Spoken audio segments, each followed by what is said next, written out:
Hey, it's Michelle, and this is our last homework section, 13.1. And this is called comparing three or more means using a one-way analysis of variance. So what have we done so far? We've done hypotheses testing on a single mean, comparing it to the population. We've done a hypotheses testing on two means, and they either were independent of each other or they were dependent, which was the paired. And now we're looking at three or more means that we would compare to each other. So the test that we use is called an ANOVA, stands for Analysis of Variance, ANOVA, okay? The null hypothesis is always going to be that the means are equal to each other. And again, there could be more than three. You're not going to see more than three in any of your homework problems, I believe. But this would work for three or more means. So your null was always that the means are equal to each other. Your alternative states that at least one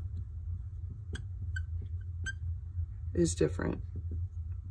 Okay, so you could have all three of them different, but if at least one is different, then you would reject the null and scoot on to your hypothesis.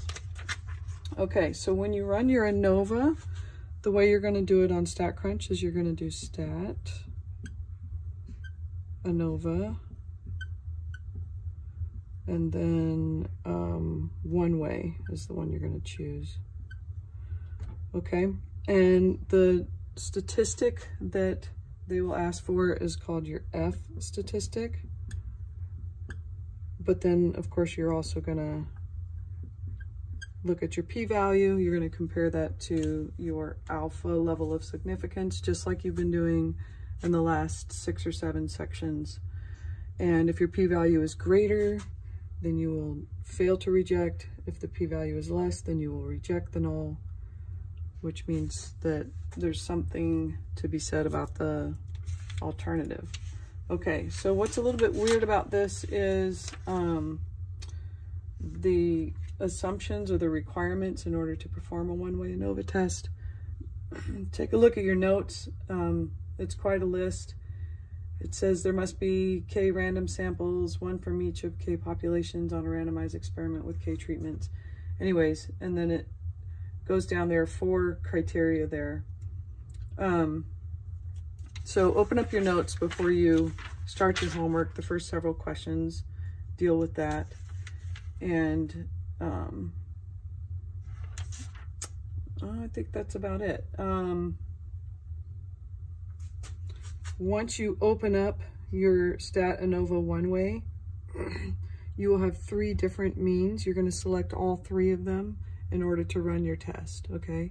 And then just about every homework problem where you're running the test, they're also going to want you to create box plots. Again, select all 3 when you do your box plots. And what you're looking for is to kind of see if, you know, actually, those little lines aren't in there, is to see if there's a difference.